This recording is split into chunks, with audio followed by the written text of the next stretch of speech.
2008, a new Sondheim musical opened in New York, right here at the Public Theater. We're so excited to be at Joe's Pub, by the way. I could not contain my excitement all day to be at the Public and to be at Joe's Pub. Love it. One of my favorite, I worship Joe Papp, and one of my favorite Joe Papp quotes ever is, I believe that Shakespeare should be just as important as garbage collection, which I think is just like the best quote ever, because that was how important theater was to him. Like, he would rather have garbage on the streets than have people go without Shakespeare. I'm just like obsessed with that. So we like to believe that we're honoring Joe Papp a little. We've done some great Joe Papp shows in the series, like Romance and Hard Times and Two Gentlemen of Verona.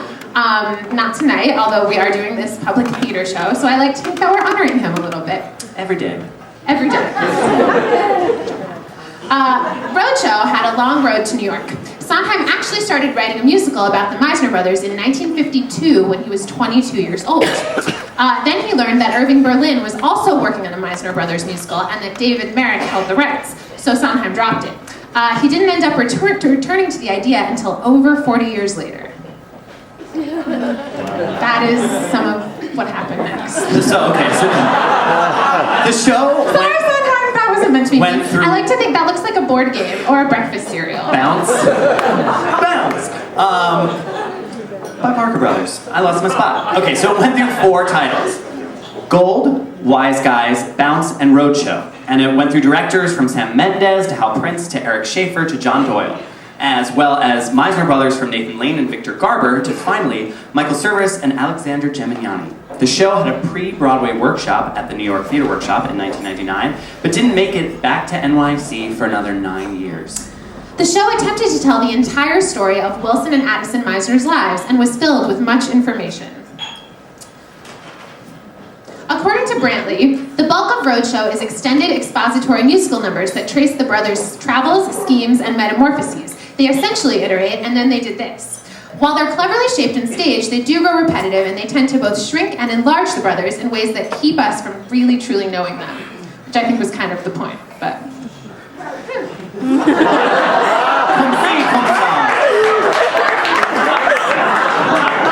This is how we were going to do a live stream, and we didn't because of me. I'll say anything. I'll say anything to your face. I'm obsessed with, who's not obsessed with that picture, really? That's clearly not him writing Roadshow, but I just love that picture. It's going to be my profile picture on Facebook. No. Critics and audiences alike had the highest of expectations for a new Sondheim musical. And this also happened to be Sondheim's first musical comedy since Forum in 1963. Now, while the show had a nice run, it never transferred to a commercial production. Roadshow did include the first significant gay couple in the Sondheim musical, Addison, played by Gemignani, and Hollis Bessemer, played by Claybourne Elder. That's right.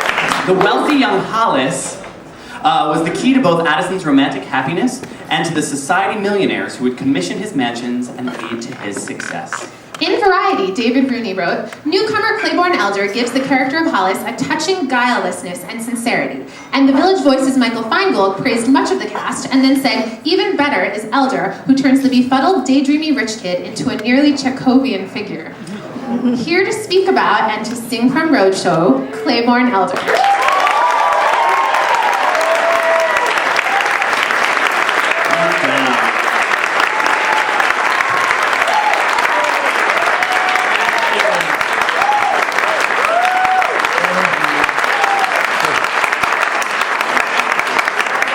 Thank you so much, and thank you guys mostly for all of this. It's really awesome. You're welcome, Claybourne Elder.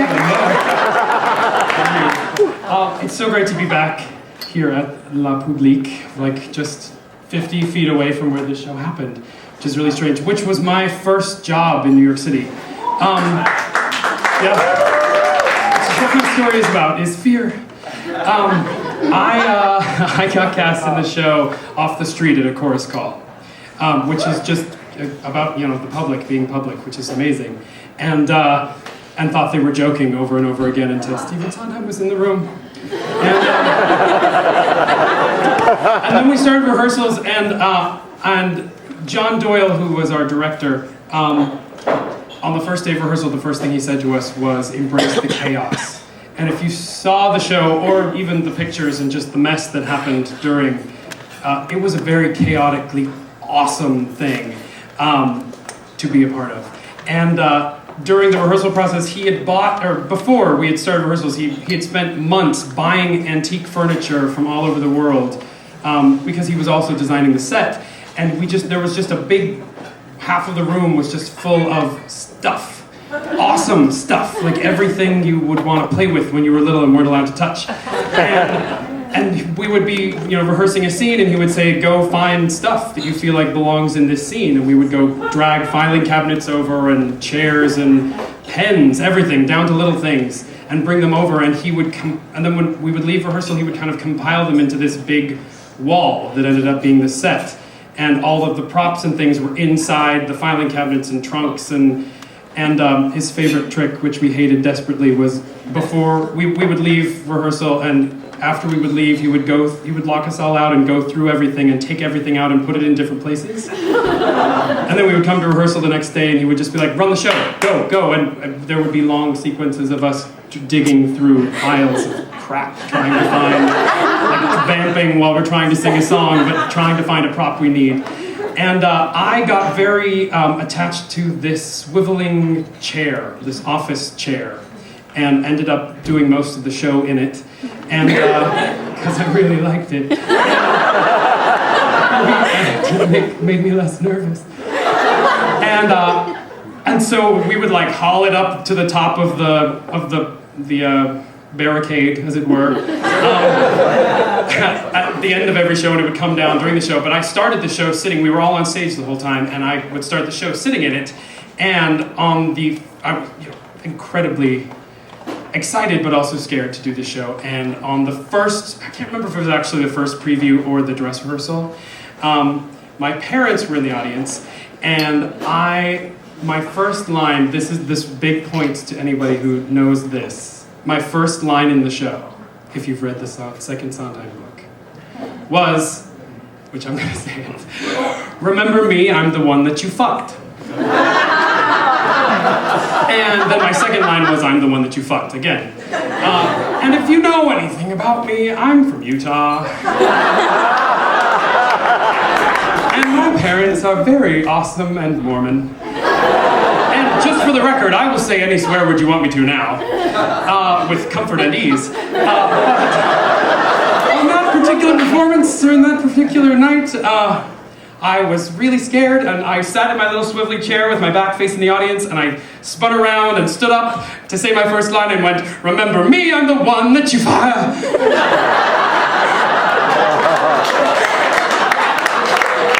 And my second line was, I'm the one that you fuck.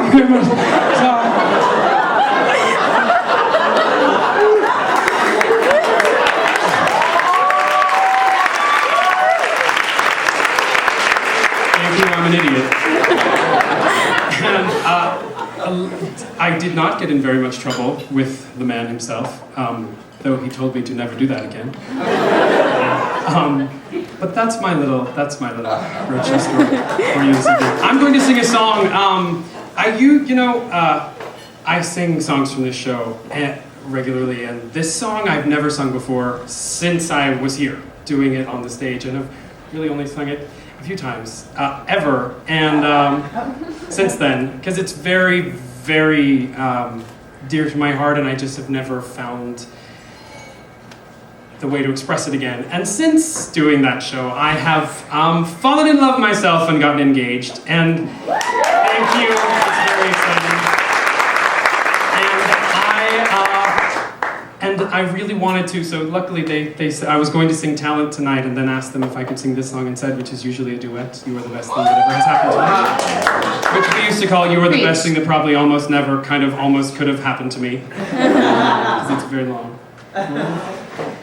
Oh no, please. Sing your song.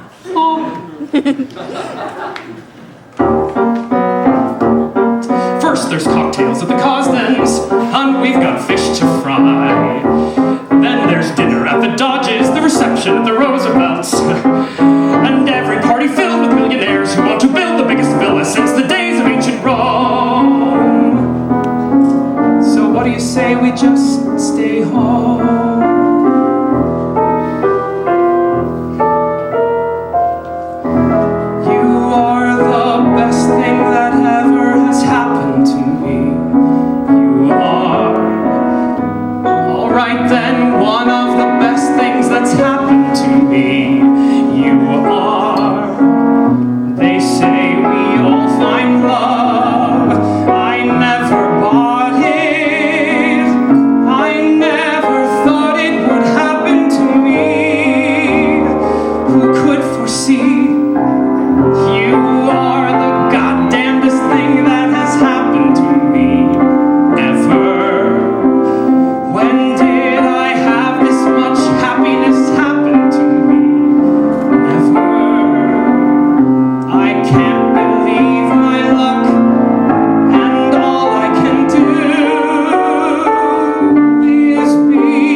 So what do you say we just stay home? What do you say we just go out on the boat and get smashed and make love on the beach and stare up at the moon?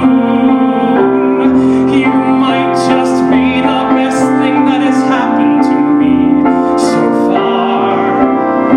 Of course, not much ever really has happened to me so far. I didn't much like love. I always fought it. I never thought it would happen like this. Give us a kiss. We might just be the best thing that has happened to us, partner. Another moment like this may not happen to us, lover. When all is said and done, I have to agree. You are the best thing that's happened to me. Who knew? Who dreamed? Beats me.